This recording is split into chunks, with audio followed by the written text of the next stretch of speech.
Muito bem, vamos ao nosso estudo. A palestra de hoje, inspirada na palestra do guia número 237, chama Liderança, a arte de transcender a frustração.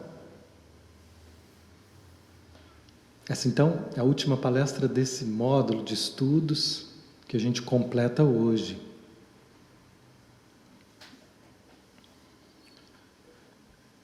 Eu dei o nome: qual o preço de ser um bom líder?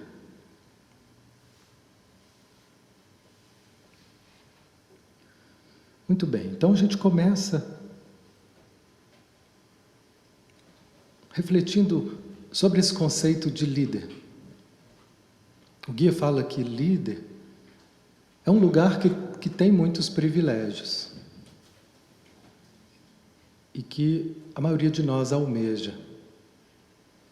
Os que não almejam a liderança, eles almejam ser liderados por alguém que eles possam confiar e que talvez os poupe de assumir a responsabilidade pelas próprias escolhas.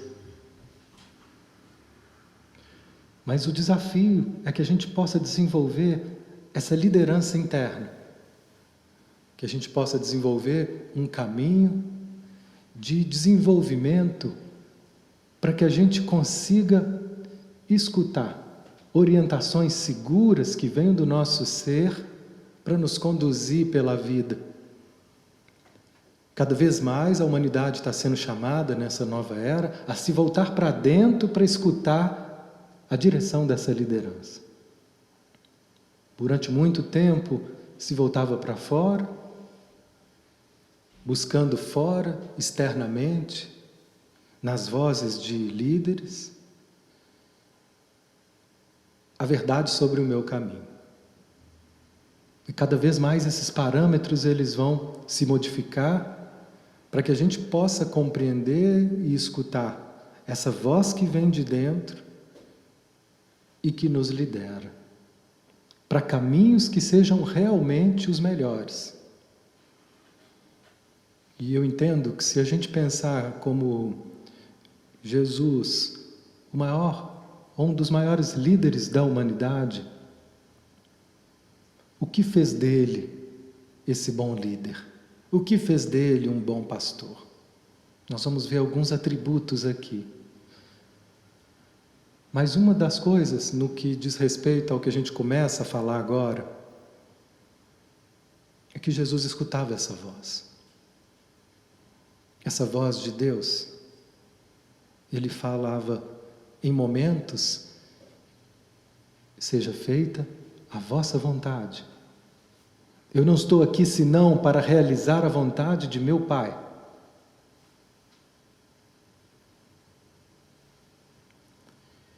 Então ele estava sob o comando do Pai.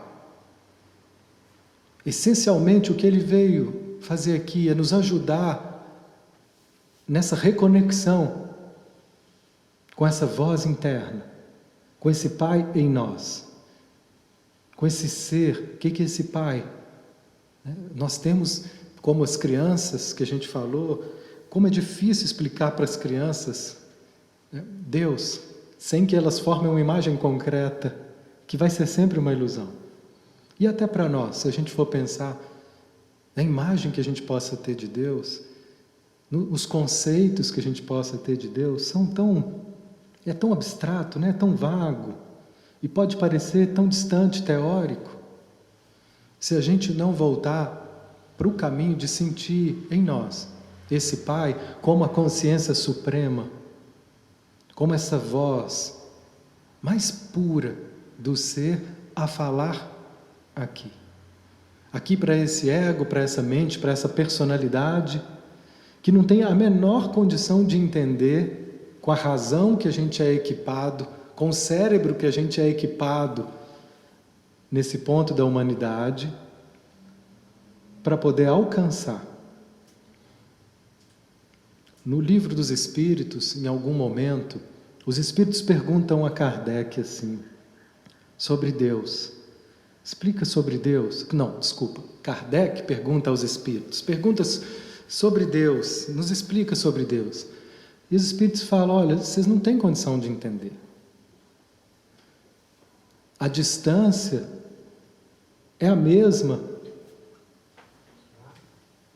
dos animais para o homem, de uma formiga para um ser humano. É muito inconcebível, é muito imponderável. Então que a gente não se perca, né, em desgaste sobre isso, sobre conceitos e teorias a respeito.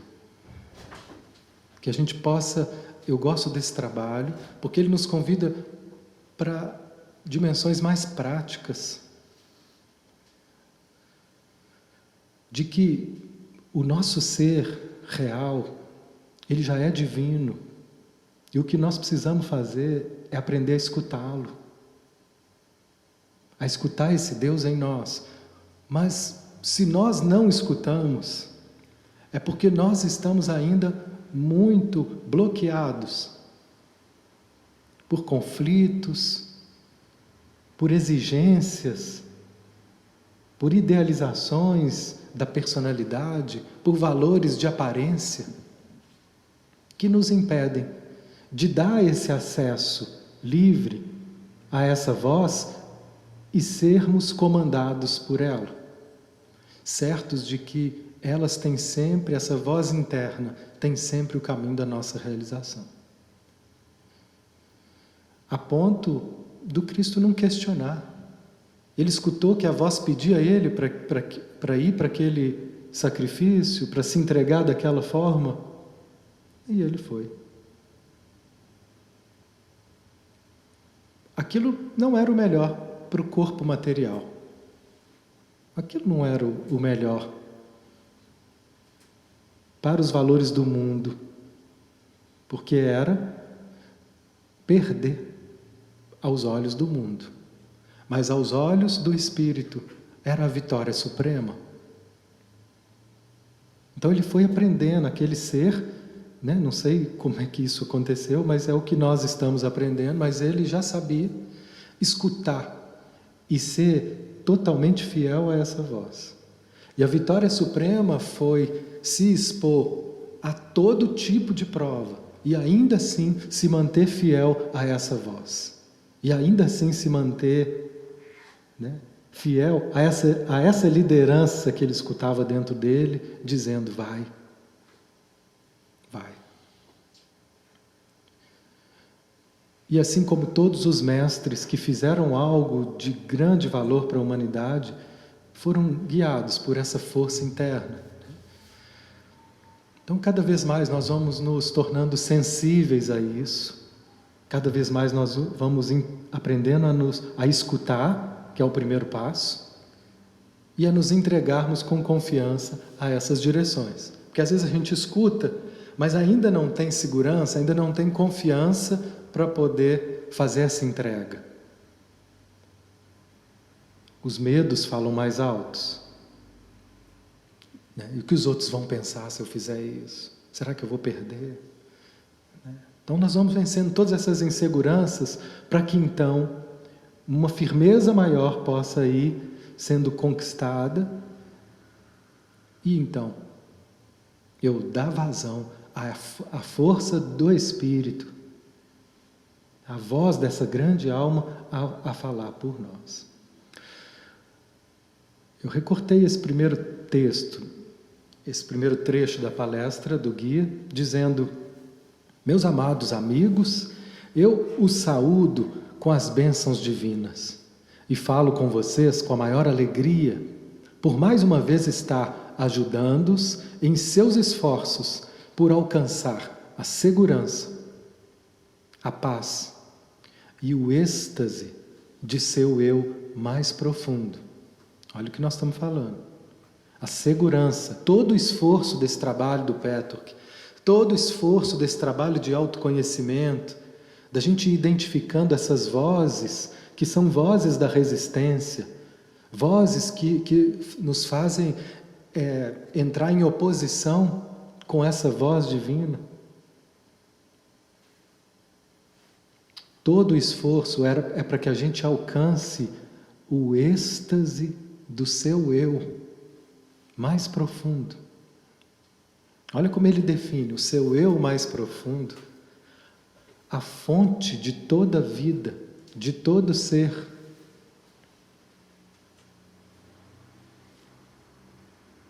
Hoje eu vi uma frase de um sábio indiano, que chama Ramana Maharishi, e ele diz assim, toda busca da humanidade por felicidade é uma busca inconsciente pelo ser. No fundo, é esse ser que nós estamos buscando, que talvez Jesus tenha chamado de Pai, que é o ser maior, é a autoridade maior em nós. Todo o trabalho de autoconhecimento, então, é para nos levar para o nosso eu real. No encontro com esse eu real eu vou ter segurança, vão acabar as dúvidas. No encontro com esse eu real, eu vou estar vivendo o êxtase da simplicidade de ser eu mesmo, sem medo. Imagina o que é viver sem medo? Em paz. Ele continua, fomos reunidos aqui com esse grande propósito, de trazer uma força vibratória nova e uma nova unidade de consciência a esse domínio da matéria e da dualidade. Esses são os esforços dos mestres, esses são os esforços dos espíritos de luz, que vêm falando através de médiuns. Esses são os esforços de toda uma equipe que vem coordenando a transição, a evolução, o despertar da consciência nesse planeta. Os esforços de trazer cada vez mais novas forças vibratórias, para que a gente possa então alcançar olhares mais profundos. Nós temos vários níveis de consciência. Olhando do nível da consciência do ego, da personalidade, é desesperadora a ideia de perder o nosso corpo. Olhando no nível do espírito, isso é só uma roupa de carne a mais que meu espírito está vestindo temporariamente. Então, dependendo de onde a gente olha, tudo vai ficando, os nossos problemas vão parecendo ridículos. O guia fala, a gente como espírito, a gente olha para vocês e quando a gente aproxima do planeta de vocês, o que a gente sente assim, é um clamor desesperado por atenção, por serem amados. É o que mais rege. A sensação que eu tive quando ele fala isso é que ele se aproxima de um grande berçário, né? Uma grande creche espiritual, de crianças brincando com arminhas, brincando de matar, matando, achando que estão morrendo, achando que estão matando, achando que estão ganhando, amontoando fortunas, e eles olhando e falando, gente, olha que ridículo.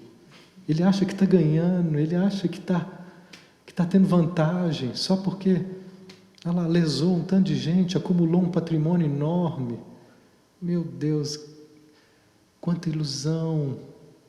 Porque ele acha que assim ele vai ser alguém mais reconhecido, mais importante, que ele está ganhando. Olhando desse lugar, é tudo muito pequeno. Então, quando a gente aumenta a nossa vibração, o nosso olhar vai ganhando novas compreensões. E esse é o propósito da oração. Esse é o propósito das meditações.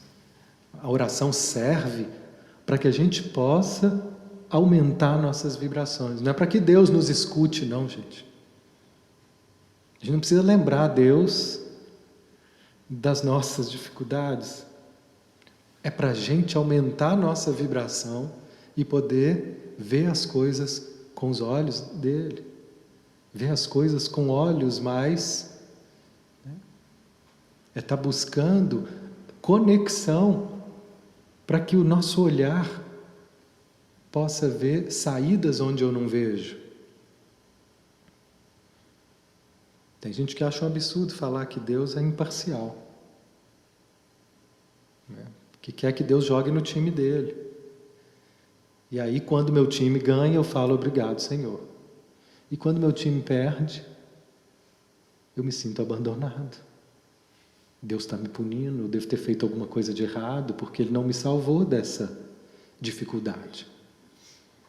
Então essa é a nossa infantilidade, que é viver nessa dualidade. É isso que o guia e os mestres vêm nos ajudar a transcender, a sair dessa dualidade, né? De achar que a gente tem preso nesse certo de errado, que a gente tem que ser bom para não ser mal, né? Toda essa confusão que existe aqui. Então existe todo um esforço para favorecer essa transcendência. Ele continua aqui: a realidade mais positiva e criativa que vocês de fato são, poderá e irá emergir quando vocês se dedicarem à tarefa de se manterem totalmente abertos, sem defesas. Todo esse trabalho, então, de transformação, ele tem como propósito nos desarmar das nossas defesas, que é fruto de orgulho, de medo e de obstinação. Achar que as coisas, para serem boas, têm que ser do meu jeito. Então, tudo aquilo que não for do meu jeito, eu vou me defender, eu vou brigar, eu vou me fechar, eu vou me opor. Tudo aquilo que pode estar representando um desvalor social, para quem está preso no orgulho, vai brigar, porque aquilo não está favorecendo o brilhantismo da minha imagem. E tudo aquilo que me assustar, tudo aquilo que representar o desconhecido, a gente pode erguer defesas para lidar então com os medos.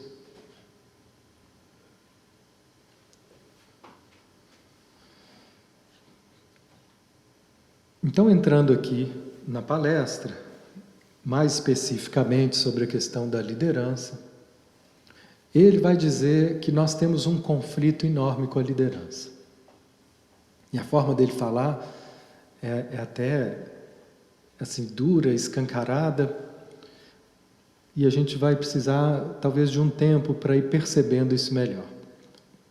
A primeira frase é mais tranquila, ele diz assim: em seu conflito, que nós temos conflitos com a liderança, que a gente não lida bem com os líderes, que tem uma parte nossa, é melhor falar assim, acho que fica mais confortável, vou usar aqui, o Gendlin gosta muito desse recurso, né? Uma parte. Se eu falar, vocês brigam com os líderes, eu posso falar ou não, ou se eu assumir que eu brigo, mas se você perceber, não é sempre, não é com todos. Então a gente trabalha de uma forma mais confortável com essa ideia. Uma parte nossa tem conflito com a liderança. Como? Tem uma parte nossa que inveja os líderes e que entram em competição com eles. Conseguem reconhecer isso de alguma forma? Então, olha, esse é o primeiro ponto que ele nos ajuda a perceber. Que esses conflitos, às vezes eles são claros, mas às vezes eles são assim, bem disfarçados, que a gente começa a arrumar motivos para criticar algumas pessoas. Elas estão fazendo um trabalho, mas tem um ponto lá que não está legal. Vai ter sempre um ponto. Tem sempre um ponto. E aí ela pega aquele ponto e fala, fulano, mas tem um ponto ali. E fica presa naquele ponto. Isso é um tipo de competitividade, uma tentativa de diminuí-lo, porque no fundo existe uma inveja de que esse líder está conseguindo ocupar um lugar que ainda não me foi possível. Então ele fala que quando isso acontece, nós estamos reativando os nossos conflitos com a autoridade. Ou seja, os líderes vão estar refletindo os velhos problemas com os nossos pais. E qual é o problema com a autoridade quando a gente é criança com os nossos pais? Os nossos pais, aqueles sacanas, quando eu era bem pequeno, eles me privaram de fazer tudo o que eu queria. Olha que absurdo, gente. Eu queria, mas eles não deixavam. Falavam não para mim. Eu insistia, minha mãe às vezes ainda conseguia dobrar ela, mas quando vinha o meu pai e falava não, olha, aquilo ali era tido como hostilidade. Estava privando a minha liberdade. É assim que é sentido pela criança num primeiro momento, a ponto de chegar até a concluir: ele não gosta de mim. Ela não gosta de mim. Os limites, eles são sentidos de uma forma muito dolorosa. E aqui, com a liderança, nós vamos estar reproduzindo isso. Quando a gente vê um líder, é como se essa imagem estivesse ali sendo projetada, e ele diz então que uma parte nossa, vamos continuar por esse caminho, pode sentir que eles estão querendo nos privar do que é nosso, ou que eles estão nos punindo de alguma forma. Então eu comecei a refletir como é pesado o lugar dos líderes. Se a gente pensar aqui, vários líderes que a gente tem, principalmente aqui no campo da espiritualidade, onde a gente reflete mais, eles são alvos de todas as projeções.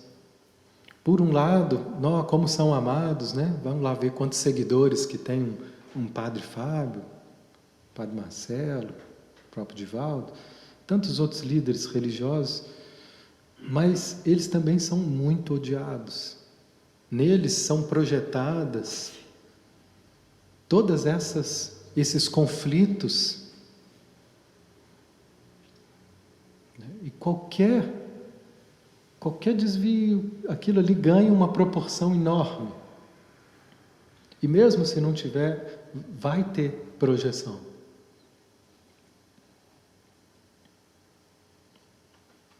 Então esse é o primeiro ponto, dele nos ajudar a perceber como que a gente lida com as lideranças, como que a gente se perde nesses conflitos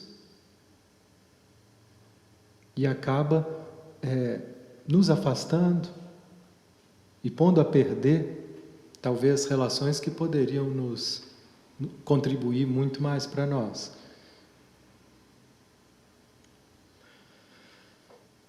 E aí o conflito nosso é esse. Vocês querem que outras pessoas os conduzam quando for conveniente, mas terão ressentimentos dessas pessoas também, por elas fazerem isso. Quando for conveniente, muitas vezes a gente quer que alguém nos diga, que nos dê um conselho. E quando dá certo e alguma coisa vai bem, nós vamos agradecer. Mas quando isso não dá certo, nós vamos trazer todo o ressentimento. E até porque o mérito passa a ser do outro e a culpa passa a ser do outro. Só isso também já gera um ressentimento.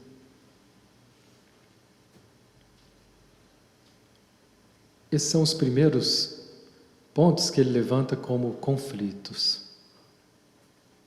E agora ele começa a falar da liderança no seu sentido mais verdadeiro.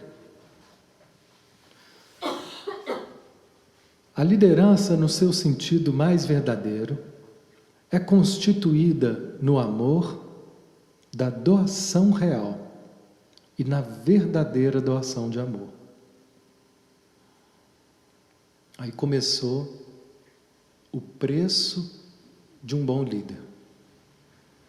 O preço de um bom líder é ser alguém que verdadeiramente está ofertando doação e amor. Está disponível, está realmente interessado em servir. Veja bem como que o Cristo define isso.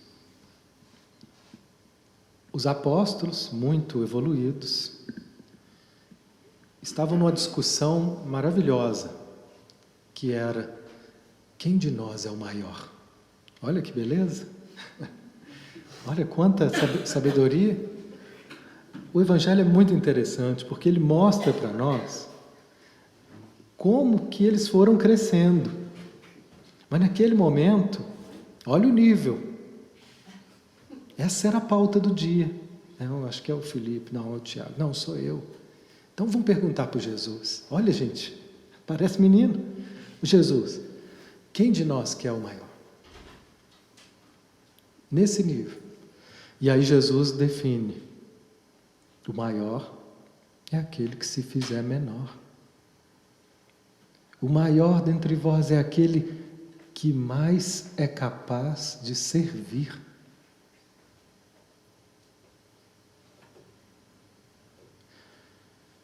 Ainda teve uma lá que a mãe de um deles, acho que a mãe de Tiago, que veio pedir para Jesus para ver se ele podia sentar do lado direito dele.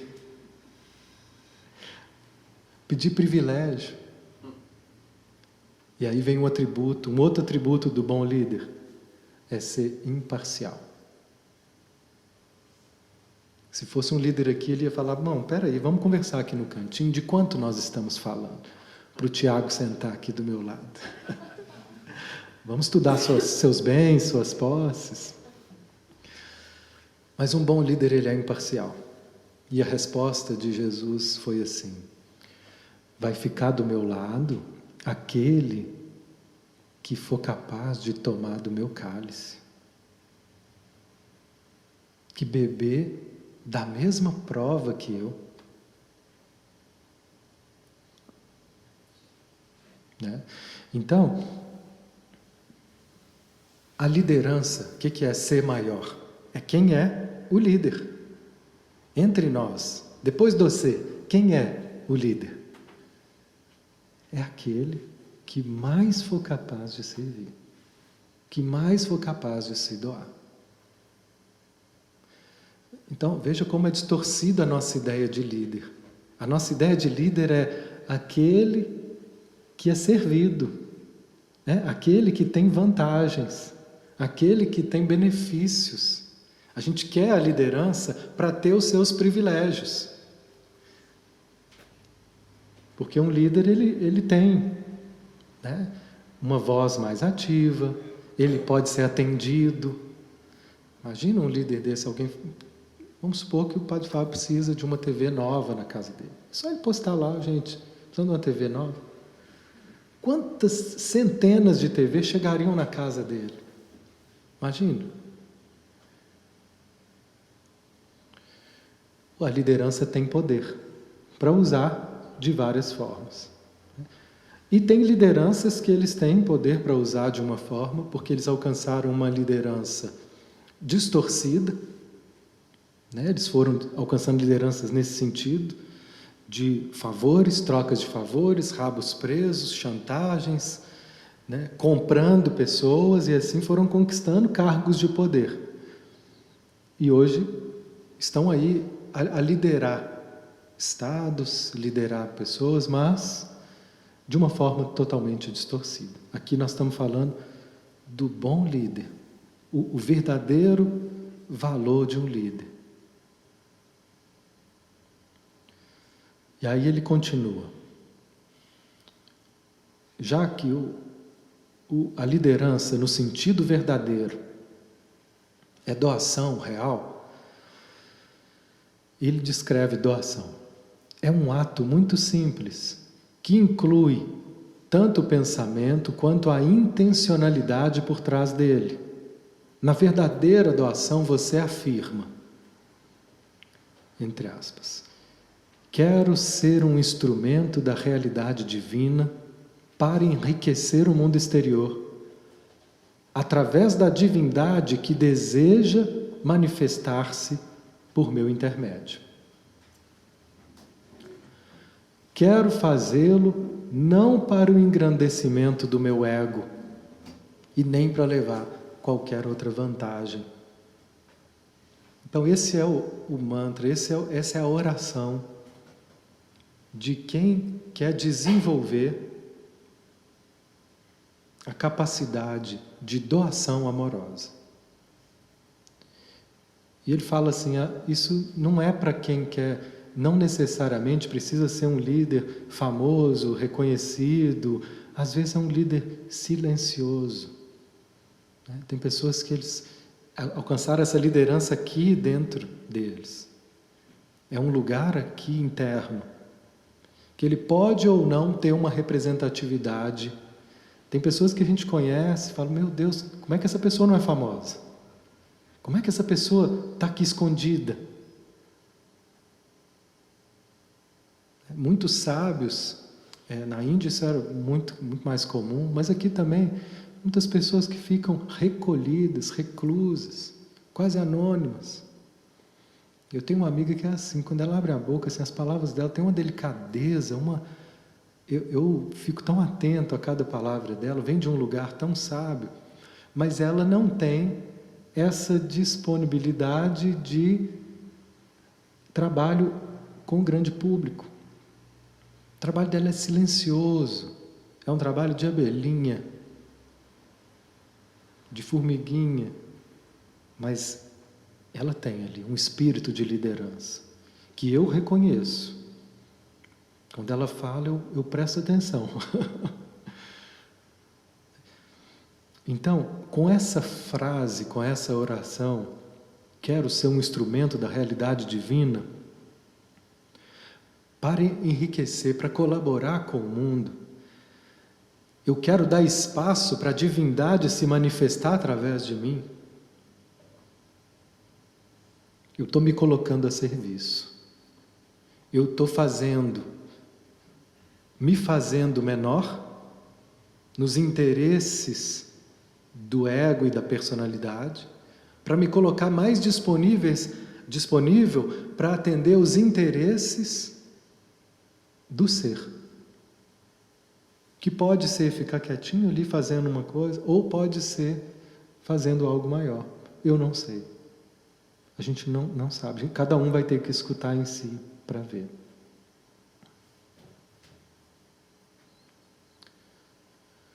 Esse pensamento vai trazer muitas vantagens. Esse pensamento vai proporcionar a vocês autoestima e sentimento de merecimento.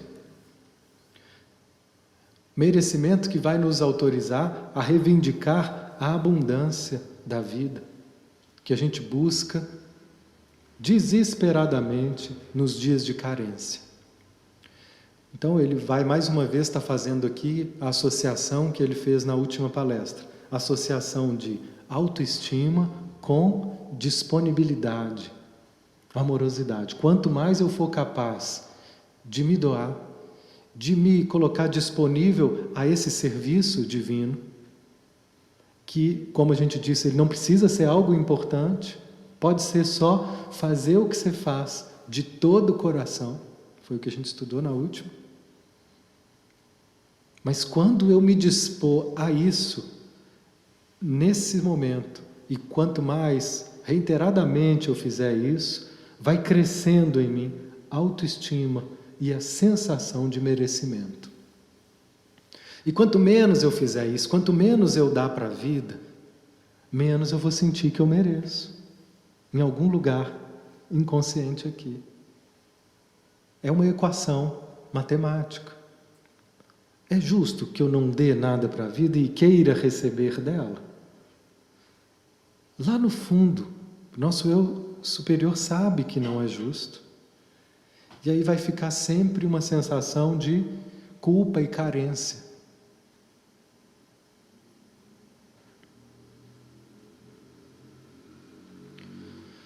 E aqui sim, a capacidade de ser imparcial e objetivo. Vocês se recusam a colocar em questão seu interesse pessoal e seus desejos, construindo justificativas para mantê-los. Então, os líderes na distorção, eles estão sempre fazendo algo para ter alguma vantagem, para ter um benefício, para poder atender aos seus desejos. Vê se era o desejo de Jesus morrer naquela cruz. Tanto não era que ele chegou a pedir, a tentar negociar com o Pai: Pai, se for possível, livra de mim esse cálice. Mas se não for, se for essa realmente o propósito, a necessidade, eu vou cumprir. Que vai ser feita a sua vontade e não a minha. Mas quando a gente está cego, palavras do guia, pelos nossos interesses e pela ideia de que eu estou certo e que tem que ser do meu jeito, quando a gente está cego pelos nossos ressentimentos, achando que a vida me deve, porque me faltou lá atrás, aí eu começo a achar que a vida tem que me recompensar. Quantas pessoas já escutei com essa dinâmica inconsciente? De achar que a vida está devendo a eles, porque eles não tiveram algo lá na infância, porque eles foram privados. Ou cegos por medo, ou cegos pela culpa, ou cegos pela cobiça, pelo ciúme, por toda sorte de sentimentos negativos. Toda vez que a gente estiver cegos desses sentimentos, nós não vamos conseguir ser imparcial. E aí o que a gente fizer, nossa liderança vai estar maculada, vai estar sendo tendenciosa, vai estar sendo injusta de alguma forma, vai estar sendo parcial, vai estar sendo passional, porque o que está nos movendo são alguns desses sentimentos: cobiça, medo, culpa, ressentimento. Então tudo isso serve para que a gente possa consultar, nas horas que a gente está sendo convidado a tomar decisões, o que nos move.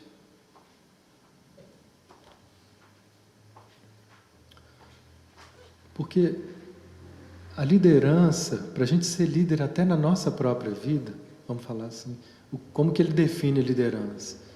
Liderança é o leme do barco.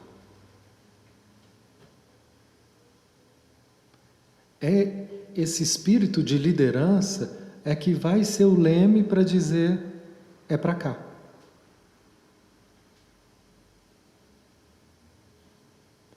E quando eu não assumo, né, não aciono o meu leme,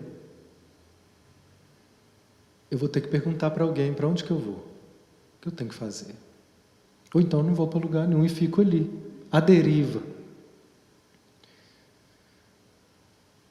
E quando então essa força, né, esse impulso de liderança, ele vem me ajudar a fazer escolhas e colocar o leme nas direções. E o que nós estamos aprendendo é escutar. Em psicoterapia hoje, nós estamos vendo que o corpo e as sensações corporais podem ser uma liderança, às vezes mais confiável do que a nossa racionalidade. Eu pergunto a uma pessoa, como você está? Ela responde, tudo bem. Está tudo bem, a semana foi ótima, estou super tranquilo. E eu não estou mais, né, sentindo nenhum problema. Ok. Então agora eu vou fazer a mesma pergunta para o seu corpo. E você espera e deixa que ele responda. Está tudo bem comigo. É verdade? Deixa que o corpo responda. E aí, não, está vindo uma tensão aqui no pescoço. Essa é a forma do corpo responder.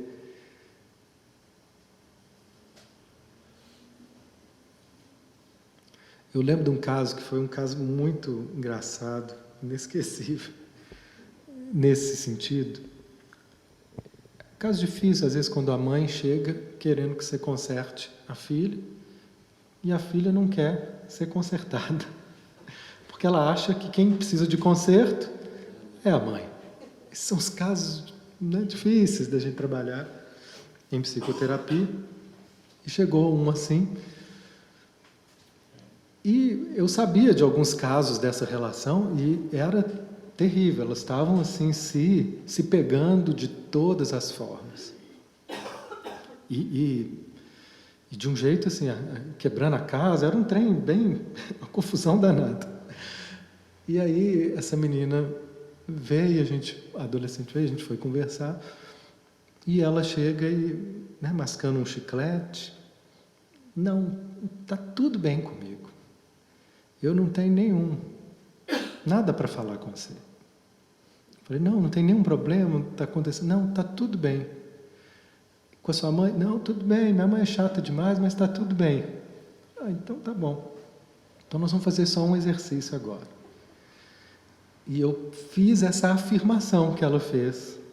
Pedi para ela fechar os olhos e ouvir e perceber o que ela ia sentir quando ouvisse aquilo. Está tudo bem com a minha vida e eu não tenho nenhum problema para poder trabalhar. Ela ouviu aquilo e essa menina, ela teve uma crise de riso e ela não conseguia parar de rir. E aí ela olhava para mim e falava, por que eu estou rindo? E ela ia chorando de rir. Aquilo não era racional. E ela ia rindo. Por que eu estou rindo? E ela se contorcia de tanto rir. Era o corpo rindo dela.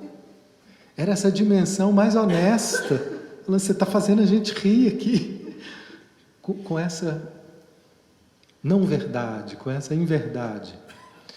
Então, às vezes, a nossa racionalidade, ela não tem informação suficiente, porque é tanta negação, é tanta distância, para poder nos guiar de uma forma segura. Nós vamos aprendendo a consultar outros níveis, para que eles nos guiem. E o corpo, as suas sensações, elas podem nos ajudar muito nessa descoberta, nessas orientações, nessas direções, quando a gente vai aprendendo a ouvi-los. Aqui outra qualidade do bom líder, e outra grande dificuldade de quem se dispõe a trabalhar como líder, a ter esse lugar.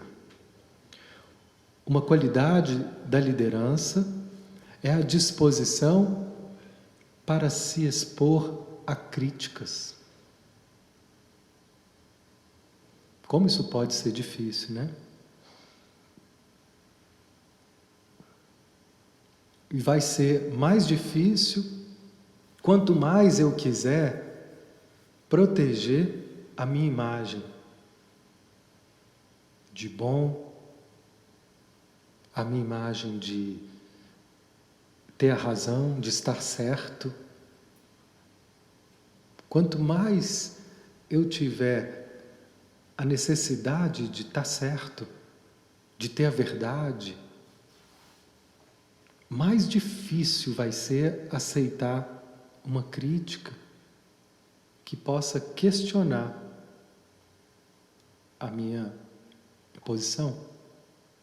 Se você não pode, olha a palavra do guia, se você não pode suportar a dor momentânea de ser mal entendido e criticado, correta ou equivocadamente, porque tem críticas que elas vêm que elas são corretas, e tem outras que elas realmente não tem lógica, mas a pessoa está criticando.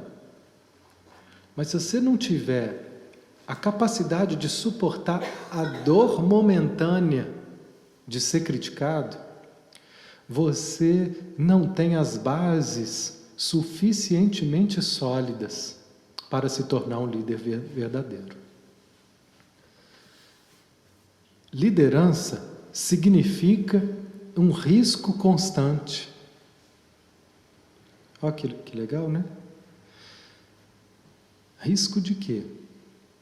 Risco de se expor, risco de decepcionar. Hoje eu estou lembrando do Padre Fábio. Uma vez ele falou uma coisa que eu achei tão forte. Ele falou assim: gente, eu estou aqui para anunciar o Cristo. Não me confundam com Ele. Eu vou decepcionar vocês. Ele não. Então, quando eu decepcionar vocês, não percam de vista que eu só estou aqui para apontar para Ele. Porque nós vamos decepcionar. Seja porque a gente às vezes não foi capaz de entender, seja porque a gente interpretou errado, seja porque eu não dei conta naquele momento de atender a expectativa do outro, ou realmente o que parecia ser o melhor. Não, mas você não acha que você devia ter feito isso? Eu devia ter feito. É verdade. Mas, naquele momento, eu não consegui fazer. Eu não consegui estar disponível para isso. Isso tudo é humano e isso tudo vai sempre nos expor a um risco constante de decepcionar. Jesus decepcionou tanta gente, mas muita gente, que esperava que ele fosse alguém que libertasse o povo judeu do jugo romano. Porque eles esperavam o Messias. E a ideia que eles tinham do Messias era um líder guerreiro, não um líder amoroso. Um líder combativo, um líder que fosse libertar o povo, vencer materialmente e impor a sua força. E quando então eles achavam que Jesus era esse, se postaram na casa dele, ficaram lá gritando, né? Ele estava na casa de alguém, se postaram lá, uma multidão gritando o nome dele, ele olhou e não apareceu. Virou as costas. Eu não vou atender a isso que eles querem de mim. Porque o meu reino não é desse mundo. Eles querem um reino nesse mundo. O meu reino, eles não entenderam nada. Nem os apóstolos entendiam, eles foram entendendo depois.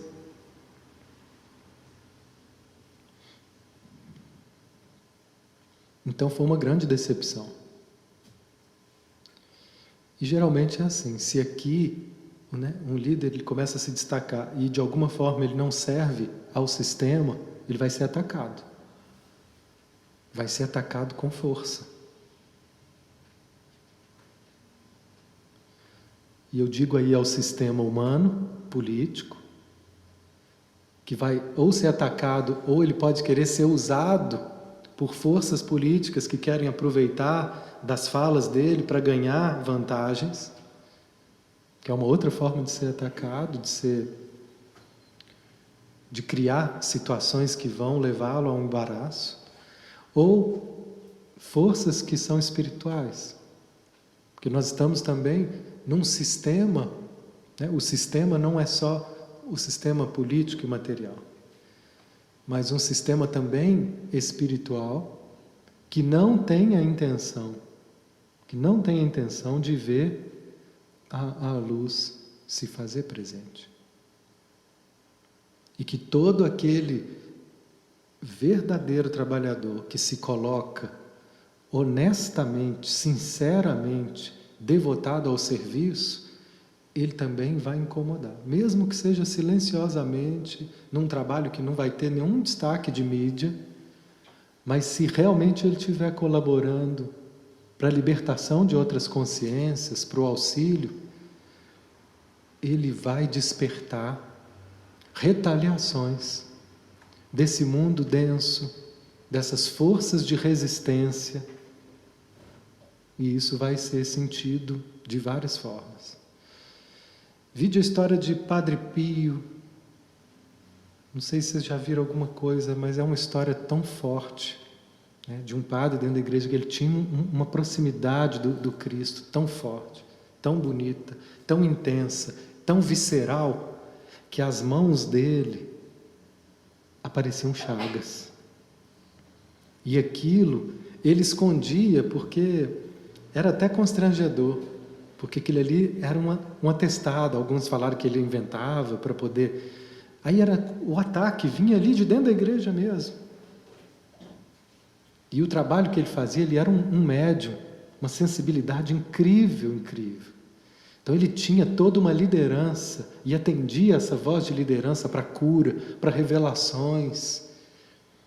É um trabalho lindo que ele fez. Mas junto com isso, tem um filme dele antigo que mostra. Ele mostra ali o tormento que ele viveu. O tormento dessas forças para poder apagar e pará-lo no serviço dele.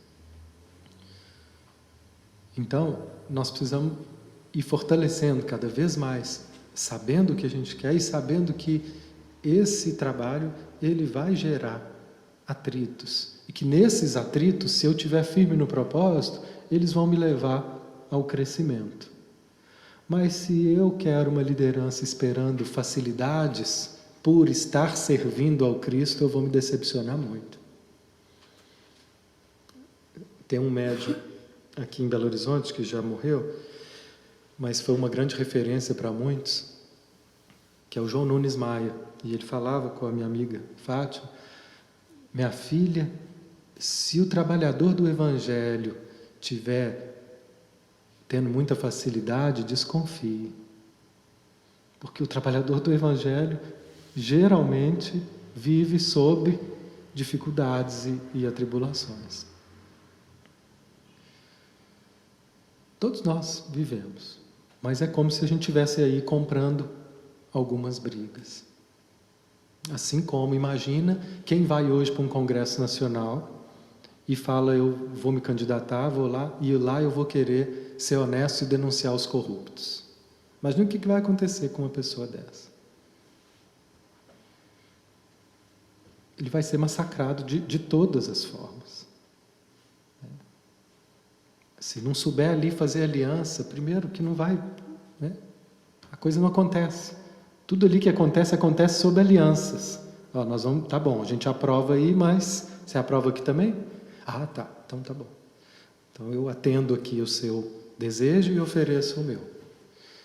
São esses conchavos, esses acordos aqui no mundo, né?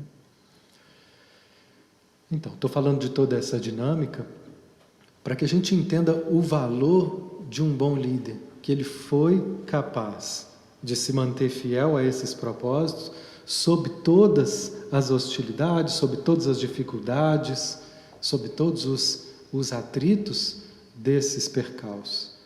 desse caminho, né? Todos os percalços.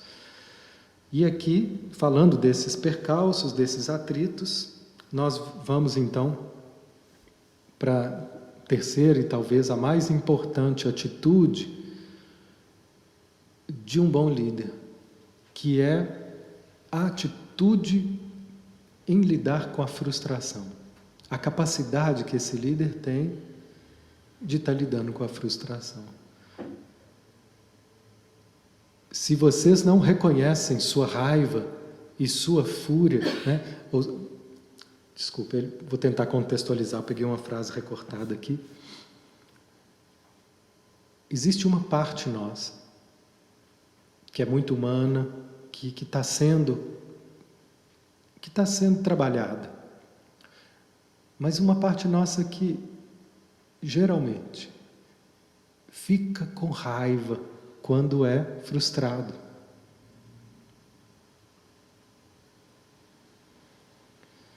Às vezes, coisas que parecem grandes, pequenas, mas essa reação, ela é muito humana. Tem gente que pode se condenar por isso, e o que ele está dizendo é o seguinte: percebam, o pior é quando vocês não percebem essa raiva e essa fúria diante das frustrações. E aí quando vocês não percebem isso, o que acontece? Vocês podem estar agindo com raiva e se justificando. E aí quando eu vejo, eu estou criticando, eu estou matando o outro com as palavras, eu estou tirando ele da minha vida, ou eu estou denegrindo, porque eu estou reagindo sob o impulso da raiva de ter sido frustrado. Então, reconhecer essa raiva não significa que eu vou operar com ela.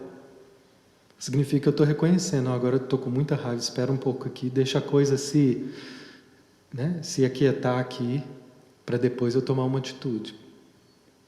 E seja, né, uma coisa simples. Outro dia aconteceu uma coisa terrível comigo, e eu até, foi difícil, mas eu pedi um sanduíche, gente.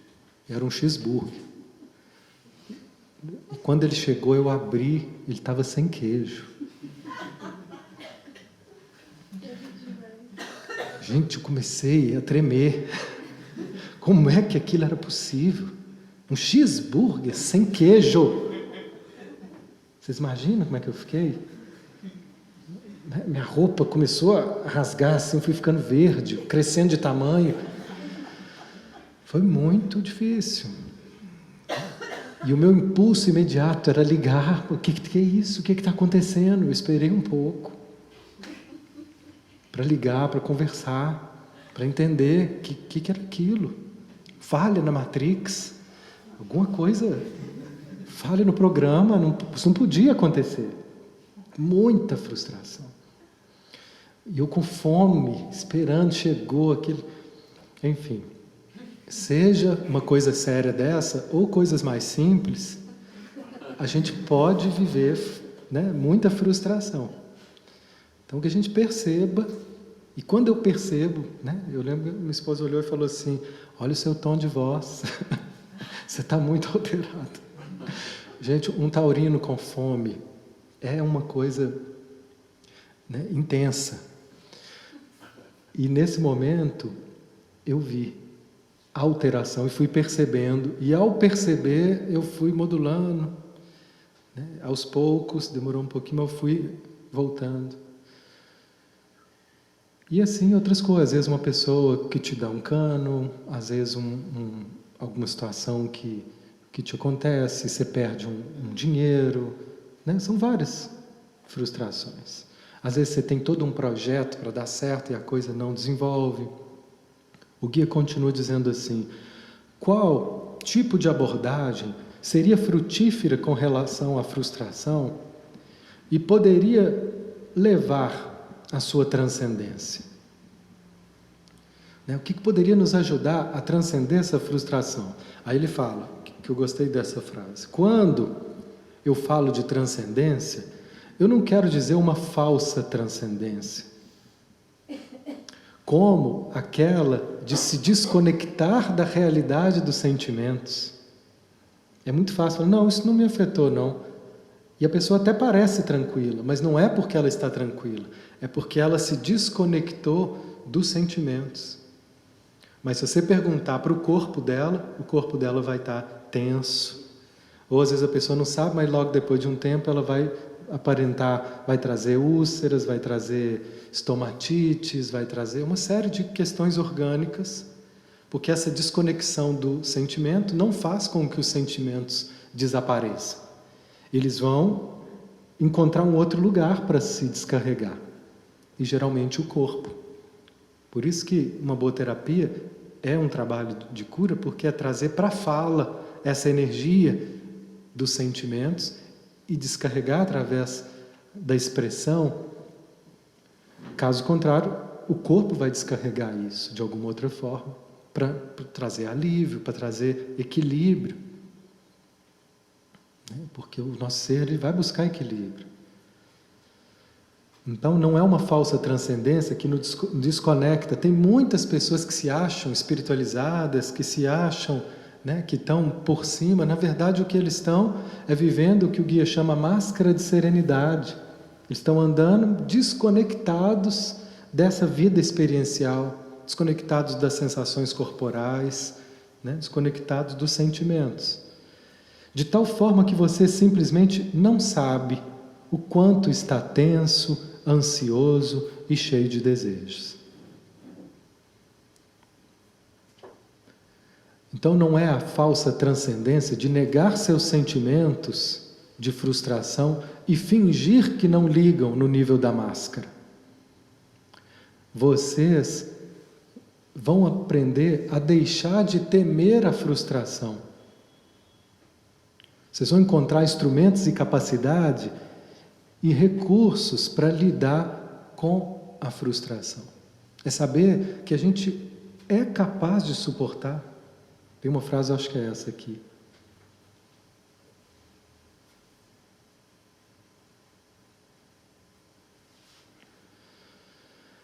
É você conseguir relaxar na sua reação de extremo desgosto.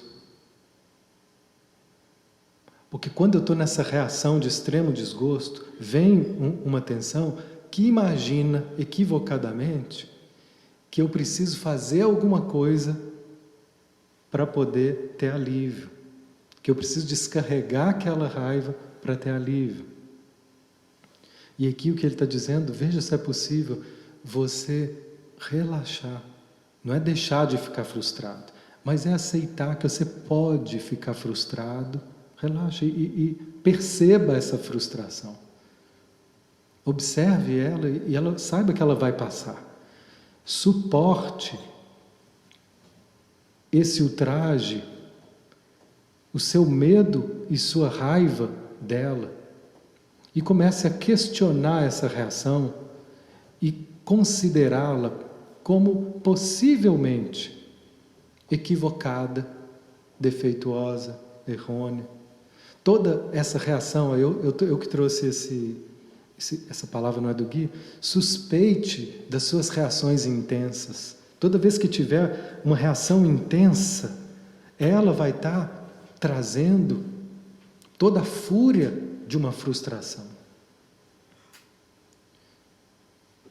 Não dá para confiar nesse tipo de reação. E se eu dou vazão para isso, eu vou me arrepender.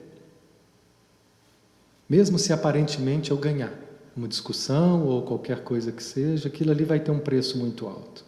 Então, dessa forma, se eu conseguir desconfiar dessas reações e relaxar, dando um passo para trás, eu posso então abrir espaço para outras faculdades. Aí vem às vezes um pensamento e fala, calma, escuta a pessoa. Aí a pessoa atendente falou, Mateus, eu te mandei o sanduíche sem queijo porque você pediu. Você marcou a opção lá, queijo cheddar, queijo prato ou sem queijo. Você marcou sem queijo. Eu?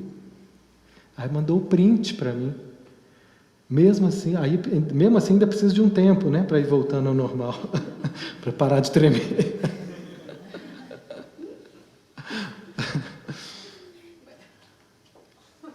Mas ali eu tive abertura para escutar, porque eu já estava um pouco distanciado. E essas frustrações, elas podem ser intensas, né?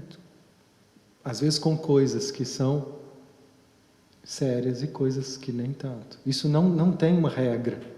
Aí você fala, está sofrendo por causa disso? Não, não é por causa disso. Estou sofrendo é porque minha vontade não foi feita. Seja essa vontade uma coisa muito ou pouco, mas de toda forma a frustração vem daí. Então, dessa forma, se a gente der um passo para trás, nós vamos abrindo espaço para que essas novas faculdades, novas possibilidades de raciocínio, que a gente encontre uma nova força e uma sabedoria para lidar com algo que não se comporta de acordo com a nossa vontade. Então, assim a gente encerra,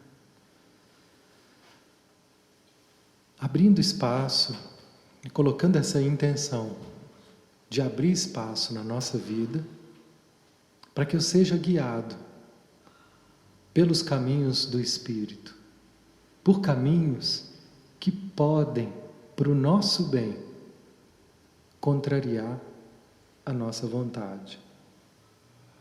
Que eu possa desenvolver abertura e sabedoria para aprender a ficar com essa direção, com essa liderança espiritual e abrir mão da liderança da personalidade. Uma boa noite.